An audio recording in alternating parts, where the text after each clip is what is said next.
Hello guys, मेरा नाम राकेश यादव है और मैं सीजीएल 2024 से जेएसओ की पोस्ट पर कार्यरत हूँ।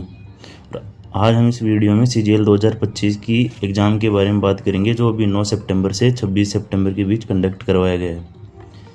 सबसे पहले हम बात करेंगे कि जो इसकी आंसर की है वो कब तक आ सकती है। तो अभी एसएससी ने नोटिस डाला था, उसमें उन्होंने बताया था कि जो कुछ कैंडिडेट्स बाकी रह गए तो उनकी एग्ज़ाम 14 अक्टूबर को कंप्लीट करवाएंगे वो।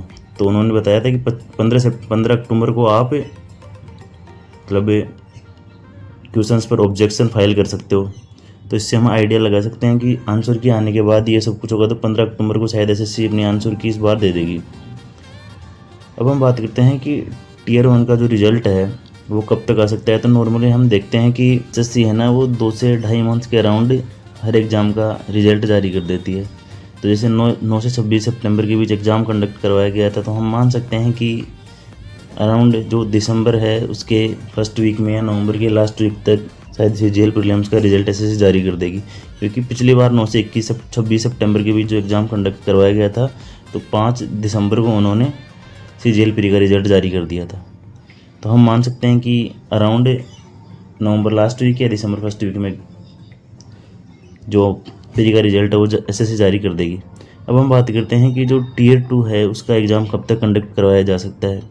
तो हम लास्ट ईयर के हिसाब से देखें तो लास्ट ईयर वही 9 से 26 के बीच में उन्होंने एग्ज़ाम कंडक्ट करवाया था, और फिर उन्होंने 18, 19 और 20 जनवरी को मेंस का एग्ज़ाम ले लिया था। तो अराउंड उस टाइम उन्होंने 3 से 3.5 मंथ एग्ज़ाम मेंस के एग्ज़ाम तक हमको दिए थे। तो उस हिसाब से हम इस बार भी एक्सपेक्ट कर सकते हैं कि 15 जनवरी के अराउंड मेंस का एग्ज़ाम कंडक्ट करवाया जा सकता है।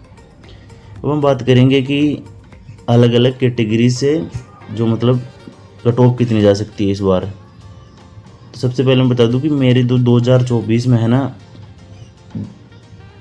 प्रीलिम्स में जो रोई स्कोर था वो 167 था। मतलब 167 मैंने रोई स्कोर करा था और बाद में नॉर्मलाइज होकर मेरा स्कोर 182 हो गया था। और 2025 में मैंने 92 अटैम्प्ट करे हैं, लेकिन अभी तक मेरे को ये नहीं पता कि मतलब कि कितने मार्क्स में 92 में से कितने मार्क्स अभी आ सकते हैं। मतलब क्योंकि जो जीके था वो इस बार काफ़ी अनप्रेडिक्टेबल था। मतलब कि जैसे कि मैंने जीके में 17 क्वेश्चन करे थे, लेकिन मेरे को रियल में 6-7 क्वेश्चन आ रहे थे, बाकी सारा गेस वर्क करा था। जबकि 2024 हुआ था उसमें मेरे जीके में 38 नंबर थे। तो उस हिसाब से कट ऑफ काफ़ी डाउन जाने वाला है इस बार। और सेम हाल इंग्लिश का था। इंग्लिश में मैंने अटैम्प्ट तो 25 करे थे, लेकिन उसमें से मेरे को 5-6 क्वेश्चन में गेस वर्क करना पड़ा था। तो उस हिसाब से बोल सकते हैं कि इस बार इंग्लिश भी अच्छे लेवल की पहुंच गई थी, क्योंकि जो पैरा जंबर्स थे वो भी काफ़ी अच्छे लेवल के थे, और जो क्या बोलते हैं पेसेज तो एकदम मेंस लेवल का पहुंचा था उन्होंने। तो उस हिसाब से ठीक था पेपर। बाद हम बात करते हैं मैथ्स और रीजनिंग की। तो जो मैथ्स और रीजनिंग थी वो लास्ट ईयर के कंपेरिजन में लगभग सेम थी, लेकिन थोड़ा उससे मतलब डिफ़िकल्टी बोल सकते हैं, क्योंकि 3-4 क्वेश्चन तो अच्छे थे मतलब मैथ्स में, और रीजनिंग में भी 1-2 क्वेश्चन मतलब कुछ अलग टाइप के पूछे थे। तो उस हिसाब से वो भी ठीक थी। बात करते हैं पिछली बार जो कट ऑफ का कंपैरिजन है, तो मेरे को लग रहा है जो पिछली बार कट ऑफ हुई थी उससे कम 10 से 15 नंबर इस बार डिक्रीज़ होने वाले हैं कट ऑफ में, ये कन्फर्म है। चाहे कोई तुमको कुछ भी बोले, लेकिन क्योंकि मैंने खुद ने पेपर दिया है तो मेरे को पता है ना कि पिछली ईयर मैंने 182 मतलब मार्क्स ओवरटेंड करे थे, और इस बार मेरे को ये पता नहीं कि 150, 145, 50 भी आएंगे या नहीं।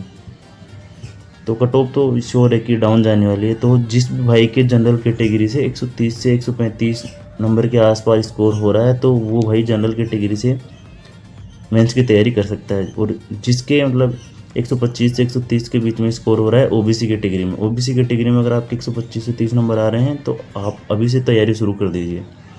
ईडब्ल्यूएस कैटेगरी में जिस भी भाई के 120 से 125 नंबर आ रहे हैं वो भी तैयारी शुरू कर दीजिए।